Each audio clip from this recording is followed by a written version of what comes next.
¿no? ¿Sí? No. Acá dice, this meeting being recorded by host or participant. Got it. Got it, got it. Yeah, I got it. Entonces, vamos a partir. Bueno, estamos el día de hoy con don Mario Castillo, ingeniero comercial egresado de la Universidad Católica. Tiene una vasta experiencia en distintos rubros, en construcción, en importación de distintos productos. Y bueno, para los años 70 ya había egresado de la carrera, por lo tanto nos puede dar su punto de vista desde el punto de vista de un ingeniero comercial y también como persona que vivió todo el proceso de la Unidad Popular, Salvador Allende y la transición a Augusto Pinochet. Estamos acá con Diego Sepúlveda, yo, Joaquín Castillo, y el día de hoy ese es el tema de la entrevista. Vamos con la primera pregunta. Bueno, para muchos la elección de Salvador Allende fue una sorpresa. ¿Cómo se encontraba el ambiente y la estructura política, social y económica en Chile antes de la elección? ¿Por qué crees que salió Salvador Allende? Bueno, esa pregunta involucra dos aspectos. ¿Cuál es la situación política? Bueno, lo que pasa es que en Chile la izquierda empezó desde muy temprano, por ahí por los años 30, estamos hablando del 70 Allende, ¿no es cierto? Empezó en los años 30 a tratar de introducir el socialismo y se organizó el Partido Comunista en Chile. Entonces, fue creando el ambiente para tratar de tener poder. Y así participó primero con algunos otros gobiernos, digamos que en que trataban de tener un diputado, un senador al principio, en fin. Vino Gabriel González Videla y lo proscribió. Dijo, no, fue anterior a Allende, Gabriel González Videla. El Partido Comunista, puesto que no cree en la democracia, no es lógico que participe en la democracia. Y lo proscribió. Pero después ellos lograron que esa proscripción se levantara justamente en virtud de la democracia, es decir, que todos pudieran actuar. Bien, entonces, tú me preguntas, ¿cuál es la situación anterior? Era una situación en que por un lado estaba una derecha típica, que no es cierto que cree en la libre empresa, y por otro lado estaba había un partido que se llamaba Radical, que ya empezó a tomar ideas del socialismo marxista. O sea, había, casi al igual que ahora, una parte del país que era izquierdista, una parte que era derechista. Y en eso apareció la democracia cristiana, que se puso al medio. No era ni derecha ni izquierda, estaba al medio. Entonces, esa era la situación que había en ese momento. 3 partidos que luchaban. Allende logró ser elegido después de 3 intentos. Los 2 primeros perdió, años anteriores. Y al final lo logró y fue elegido presidente. Ya, perfecto. Ahora, continuando con la segunda pregunta, usted como ingeniero comercial, ¿cómo vio los proyectos planteados por Salvador Allende en temas de inversión pública e infraestructura y también en general como en temas económicos? Bueno, la pregunta abarca muchos temas, porque, a ver, empezamos por una parte. El gobierno de tipo socialista lo que pretende es instalar el socialismo. El socialismo, ¿no es cierto?, como sabemos, es una teoría que pretende que el Estado haga todo, que el Estado sea el gran patrón. Por otro lado, entonces está la empresa privada que dice no, el Estado tiene que cumplir una función solamente de garantizar la democracia, de garantizar que se haga lo que la mayoría quiere. Y por lo tanto, tiene que haber libertad de opinión y no tiene que el Estado tener todo, sino que los particulares, y que el Estado haga aquello que los particulares no son capaces de hacer. Por ejemplo, si los particulares no hacen clínicas o hospitales, el Estado tiene que hacer los hospitales. En el concepto de la derecha, ese es el papel que tiene que tener el gobierno. Para los socialistas, en cambio, la idea es que hacemos todo. Lo que quiere es el poder total, porque lo que pasa con el socialismo es que el gran beneficiario del socialismo marxista son los que lo aplican, es decir, las autoridades, de gobierno. Para eso tienen que tener el gobierno. Y ellos pasan a ser los grandes patrones de todo el mundo. Y todos los demás hacen lo que les dice ese Estado. Ustedes me preguntan qué pasa entonces desde el punto de vista de la empresa. Dice, no, acá no se puede invertir. Porque estamos ante, decíamos, ¿no es cierto? No se puede invertir porque estamos ante un Estado que quiere él tenerlo todo, él hacerlo todo, y que nosotros seamos sus empleados. Y yo que no quiero ser empleado, entonces esto no me conviene. Entonces eso era lo que se pensaba en ese momento de parte de los empresarios versus los políticos que estaban encantados con esto porque le daba poder a ellos. Es más o menos la misma problemática de hoy. La misma problemática de hoy. Ahora, el problema es que la gente no entiende cómo funciona la economía. La economía tiene dos cosas básicas, para hacerlo bien resumido en dos palabras. La economía, que es la ciencia que, digamos, trata de distribuir los recursos, que son escasos, entre fines alternativos que sean buenos. Esa es la idea de la economía. ¿Vale? Usar los recursos entre fines alternativos. Es decir, si tú tienes plata en el bolsillo y dices, ¿qué? Me voy al teatro, la ahorro, o convido a unos amigos a, no sé, a una discoteca. Son alternativas, son fines alternativos. Y tú los escoges, ¿no es cierto? Esa es la economía. Entonces, con el comunismo, la economía se echa a perder. Porque la economía al mismo tiempo necesita de dos cosas fundamentales, el capital y el trabajo. El capital solo no sirve de nada. Si yo tengo mucho capital y no tengo gente para trabajar un campo o una empresa, no me sirve de nada. Si yo tengo harta gente, o formo parte de un grupo, que somos mucha gente, que todos queremos trabajar, pero no tenemos capital, no podemos porque necesitamos maquinaria, necesitamos comprar materias primas, necesitamos un galpón, entonces necesito capital. Entonces se necesita capital y trabajo. Y ellos quieren que el capital lo ponga el Estado y el trabajo lo pongan los trabajadores. Y el empresario dice, no, el capital lo pongo yo y el trabajo lo hacen ustedes. Y en conjunto nos repartimos la torta. Y siguiendo la misma línea del tema, como que al final fue como una gran diferencia lo que planteaba Salvador Allende en comparación a la línea que había seguido Chile históricamente. ¿Hubo alguna como repercusión inmediata, como, no sé, de los primeros días o apenas se dio la elección de Salvador Allende en temas económicos, como por ejemplo el dólar, los mercados internacionales, las acciones y ese tipo de cosas? Absolutamente. Al día siguiente que salió, es decir, la gente que tenía algún poder, empresario, gente que tenía algún dinero, qué sé yo, ya tenía su plan si salía Allende. En el caso mío, yo tenía una pequeña empresa, una pyme, y yo tenía pensado que si salía Allende iba a ser una pérdida de tiempo, como en la práctica me dio la razón, así fue una pérdida de tiempo, y de recursos y de todo. Y entonces yo me iba a ir, y me fui, como tú sabes, me fui a Argentina, y allá hice una empresa, semejante a la que tenía acá. La copié, la dupliqué, pero al otro lado la cordillera. Y estuve ahí esperando que cayera Allende, porque yo sabía, como economista, que tenía que caer, porque no son capaces de producir. Y entonces eso es lo que pasó. Allende cayó porque al final no había comida, y la gente no había recursos, y las empresas estaban todas quebradas. Entonces, él mismo se votó, ¿no?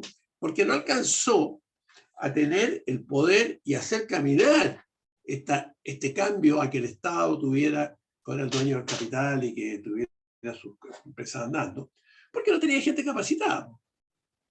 Entonces tuvo esa influencia. Primero, la gente empezó a sacar la plata, se vendían los departamentos, bajaron de precio la propiedad porque la gente se quería ir, entonces tú podías comprar un departamento barato porque el señor se quería ir. Porque ahí Allende, una de las cosas que cayó es porque él no hizo lo que hizo Fidel Castro, es decir, tomarse a sangre y fuego. Allende era un demócrata, entonces siguió creyó que podía ser el comunismo con la democracia. Y no, el comunismo no funciona con la democracia, es muy sumamente violento, y al final la gente se da cuenta de lo que es, muchos de los que votaron por él, y ya entonces hay que aplicarle la fuerza de las armas. Y eso no lo hizo Allende, porque como digo, era un demócrata. Entonces, bueno, se encontró después, porque no había capital, no habían empresas, la gente no gastaba, la plata se la llevaba para afuera, con lo cual el peso bajó de valor porque subió el dólar. Cuando el dólar sube, el precio vale menos. El dólar vale menos, el peso vale menos, quiero decir. O sea, si tú tienes guardado 100.000 pesos y el dólar está a 100, tú tienes $1.000. Pero si tienes 100.000 pesos y el dólar sube a 200, ya tienes la mitad de tu plata. La pierdes. Y eso fue lo que pasó. Claro. Bueno, siguiendo esta misma línea del tema económico y de cómo afectó a Chile, queríamos saber cómo se va a afectar la situación económica de Chile, pero a niveles internacionales. ¿Qué opina el extranjero del país? Todas las inversiones internacionales en el país, todos esos temas, ¿cómo se vieron afectados? ¿En esa época, dices tú? Sí. ¿O ahora? No, en esa época. Sí. En esa época se vio afectado igual que en alguna medida se ha visto afectado ahora. Es decir, la inversión extranjera, ¿no es cierto? El ahorro, trae plata. El ahorro es trabajo acumulado en forma de billetito. Los países necesitan que la gente trabaje y produzca. Así que cuando te traen billetitos de otra parte, te traen un trabajo que alguien hizo en otra parte y te lo ponen acá. De la misma forma, cuando tú pescas el dinero acá y lo cambias por dólar y te lo llevas para afuera, te llevas el trabajo que los chilenos, parte del trabajo que los chilenos produjeron. Y entonces el país es más pobre, entonces produce menos. Entonces los individuos pueden consumir menos. Los habitantes pueden consumir menos. ¿Fíjate? O sea, es lo que empieza a pasar en la economía. Y eso pasó en esa época. Pero repíteme la pregunta, tú me decías otra cosa más que se me quedó en el aire. O sea, te contesté lo que tú querías saber. ¿Cómo los países extranjeros y todo el ámbito internacional veían al país en esa situación, como en esa situación económica que estaba sufriendo? Que esa parte me faltaba. Entonces, claro, hay que pensar que las empresas extranjeras salen a invertir. ¿Por qué salen a invertir afuera? Salen a invertir porque esperan tener una rentabilidad a su capital mayor, pero sin riesgo. Porque si acaso tú sabes que si tú tienes 100 pesos aquí, te va a dar 10 pesos al año, y en otra parte te da 12 y dice yo me voy a la otra. Pero si tengo más riesgo, no voy. Me quedo aquí con los 10 nomás. Más vale pájaro en la mano que 100 volando. Entonces, eso es lo que pasó en esos momentos, en esos términos. Nosotros, los extranjeros, no son ningunos pavos, saben a veces más de lo que pasa en Chile que los mismos de acá. O sea, que muchos de acá. Entonces, saben, porque además se informan, y porque además todas las embajadas mandan todo lo que está pasando en el país hacia Estados Unidos, hacia Europa, y ahí se sabe perfectamente a los que les interesa saber. Y lógicamente las empresas, por ejemplo los del cobre, jamás iban a invertir acá en Chile. Recuerdo en ese momento, por ejemplo, que había invertido la Ford Motor. La Ford Motor tenía en Casablanca una planta de armado. Traía la principal parte de los autos de Estados Unidos desarmados y los armaban aquí. Una pseudo fabricación de autos, entre comillas, porque de fabricación tenía poco, más bien era una armaduría. Entonces, cuando llegó Allende, entonces dijeron, nos vamos. Y se fueron. Porque además, Allende dijo, no, esta fábrica la vamos a expropiar, ahora va a ser del Estado. Entonces le vamos a pagar lo que corresponda. Y recuerdo que en ese momento le dijeron, no, usted va a pagarnos lo que nosotros creemos que es el valor de mercado, porque si no, yo no lo voy a mandar repuesto para los Ford. Y ahí quedó diciendo puras tonteras nomás el señor Allende, porque lógicamente si se quedaba sin repuesto en ese momento, la Ford era muy importante, los buses de la locomoción colectiva eran Ford. Si no le mandaba carburadores de repuesto, se iban a parar las micros. Así que tuve que decir que bueno. Entonces tuvo influencia afuera. Afuera se dejó de traer plata a Chile. Se dejó de traer plata, se dejó de interesar. No le interesaba. Es lo mismo que le puede interesar a ti Botswana o cualquiera de esos países chicos de África que no tienen nada. Y dice, ¿qué me interesa a mí? Nada, si no puedo hacer nada con ellos. Sin embargo, te interesa China, porque con China puedo, si yo produzco cereza, puedo venderla allá, o si produzco vino, puedo mandarle una exportación. Entonces me interesa. Entonces, los países se interesan cuando tienen una economía viva y productora de bienes y servicios. Bueno, aprovechando ahí que comentaste el tema de las expropiaciones, bueno, uno de los procesos más conocidos como de la época de Allende fue todo el tema de la expropiación al final, tanto en las empresas privadas como en los campos y todo el tema de la expropiación de campos, que ya todos sabemos que es un tema muy recurrente cuando se habla de la época. Entonces, hablando ya de ese tema que ya es más al interior de Chile y no tanto internacional, ¿cómo era el ambiente en el campo chileno y también en la empresa privada chilena como ante este miedo, tanto del dueño de la empresa como del trabajador en la empresa, este miedo o esta situación de que en cualquier día te podían venir a quitar la empresa o expropiarte el campo o llegar con armas o sin armas? ¿Cómo se daba esa dinámica en la época? Bueno, inmediatamente viene digamos, la inseguridad, porque además ellos estaban,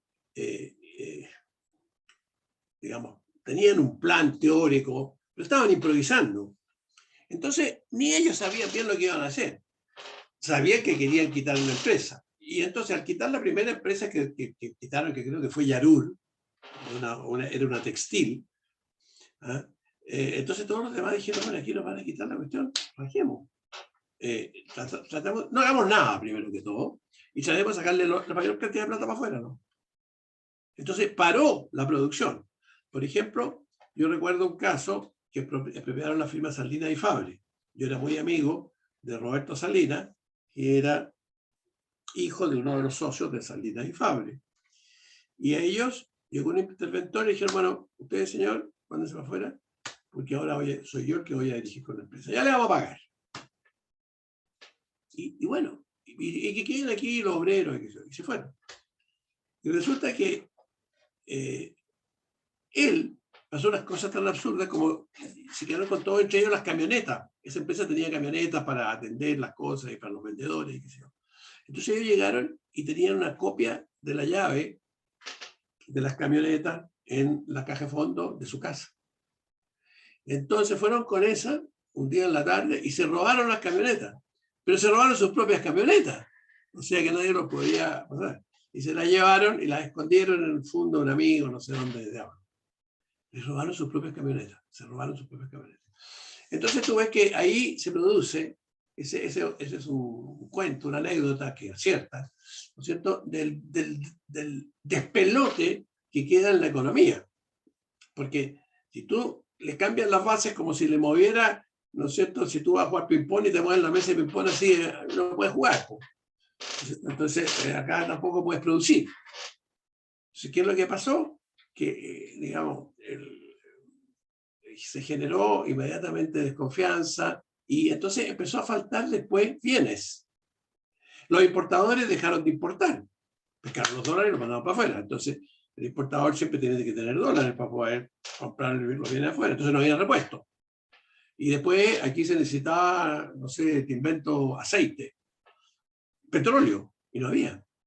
Entonces empezó a fallar todos los inputs que tiene la economía, todas las cosas que necesita.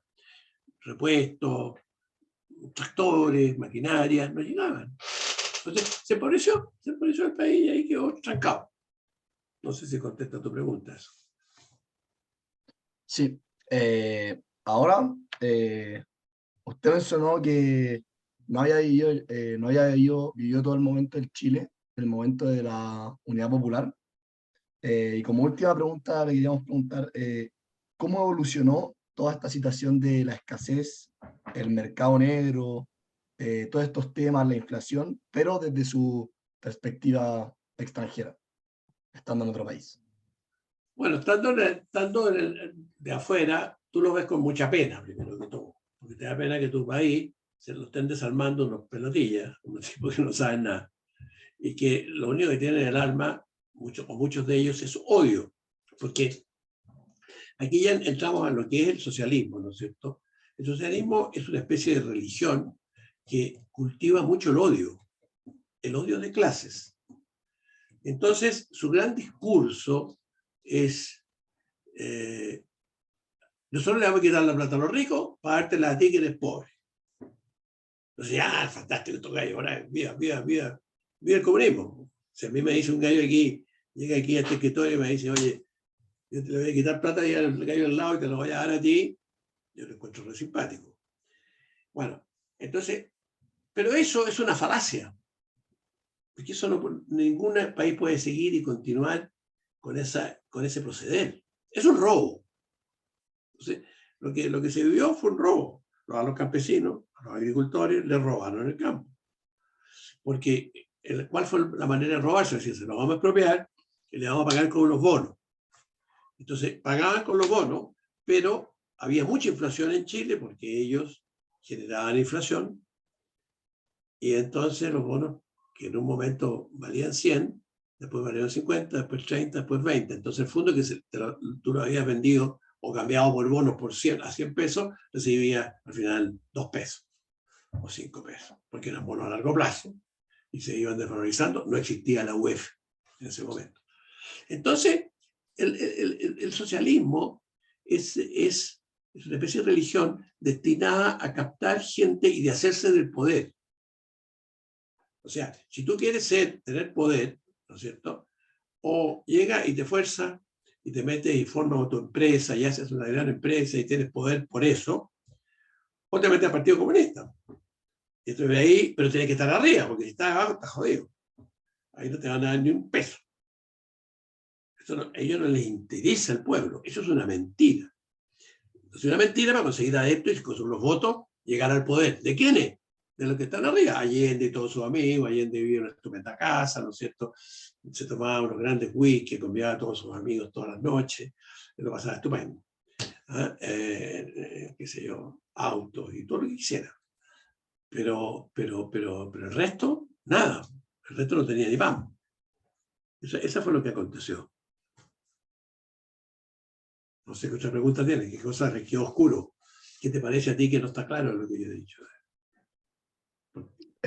No, todo perfecto, pero por ejemplo en el tema del mercado negro, todas estas compras informales que existían, ¿cómo se veían desde su perspectiva? Bueno, el mercado negro es una cosa que aparece cuando no puede existir el mercado lógico. El mercado lógico es alguien que fabrica algo o lo compra, lo tiene ahí y lo vende y lo cambia a un precio justo. Y es lo que acontece en Occidente, ¿no es cierto?, en las economías normales, unas mejores que otras. Cuando tú echas a perder eso y le fijas precio, y el precio no es lo que le costó al individuo que lo tiene, el tipo dice, oye, yo no lo voy a vender. Si a mí mañana me fijan, si yo fabrico, por ejemplo, mesas, y la mesa yo la estaba vendiendo en 100, y me dice, no, ahora el gobierno fija poner un precio y la mesa a partir de ahora, en vez de 100 va a valer 70. Entonces tú no la vendes. Dice, bueno, entonces yo lo vendo a 70. Entonces va y por abajo hablas con un gallo que necesita una mesa terriblemente porque mañana tiene una fiesta y dice, viejo, si me pagáis 110, pero sin factura, sin nada, calladito, entonces yo te vendo la mesa. Y el gallo, como quiere la mesa, te la paga. Entonces, eso lo llaman negro. ¿Por qué? Porque no se hace como se debe hacer una venta de un productor, que es haciendo una factura, pagando el IVA y metiéndolo en un balance en el cual se ve si la empresa ganó plata o perdió plata, y si ganó plata tiene que pagar el impuesto a la renta, del cual vive el Estado. Entonces, ese es el mercado negro. El mercado negro nace de una posición errónea, equivocada, maligna, de fijación de precios, que no son los reales. El precio de los bienes debe ser el libre juego de la oferta y la demanda. Tú me ofreces un zapato ¿no es cierto?, a 100, y yo te digo, no, a 100 no te lo compro, te lo compro a 90. Y tú me dices, bueno, 95, 95, eso es lo que vale. Ese precio conseguido sí. Pero si llega un ser iluminado que dice, no, el zapato tiene que valer 70, ahí sonó el mercado, estás ante un mercado. La única solución que tiene el que produce zapatos, el zapatero que produce zapatos, es hacer ventas de mercado negro. Entonces te echa a perder toda la economía, inclusive la estatal. Y eso le pasó a Allende, por eso cayó Allende también, porque Allende no recibía, el gobierno de Allende no recibía los impuestos, porque todo era negro. Y además no había. O sea, mató la gallina en los huevos de oro. Pues si tú tienes una gallina y dices, ¿cuántos huevos tiene adentro? La matáis, te quedáis sin huevos. Y igual, el Estado vive de los privados. Vive de la plata que le saca a la fuerza a los privados. Eso hay que tenerlo claro. De eso vive el Estado. El Estado no produce nada. Nada. Vive de la plata que producen los privados. Por eso, es que tiene que sacárselo, y se lo saca a la fuerza y tiene que hacer leyes que, si acaso no, que leyes que estamos de acuerdo hasta cierto punto. Porque cuando se les pasa, y eso es una cosa que hoy día está aconteciendo, porque la gente que está hoy día en el gobierno cacha poco, o si cacha le da lo mismo. Entonces, lo que está generándose en este momento, ¿no es cierto?, es el peligro de que la gente diga, no, no trabajo porque ya no me conviene, los impuestos están muy altos, porque quieren subir los impuestos para tener más plata. Pero pueden matar a la gallina. No. Eso es. Bueno, ya por temas de tiempo, tenemos que ir cerrando la entrevista. No sé si me escuchan bien, que está con un poco de problemas de Wi-Fi. ¿Sí? Bueno, un poco para hacer un breve repaso por todo lo que vimos. Gracias a don Mario, pudimos ver todo el tema de lo que fue la mirada económica de Chile en ámbito internacional, en ámbito local, distintos problemas como la expropiación de empresas, y tanto de empresas como de campo, y también su propia visión contada desde la voz de una persona que vivió todo este proceso.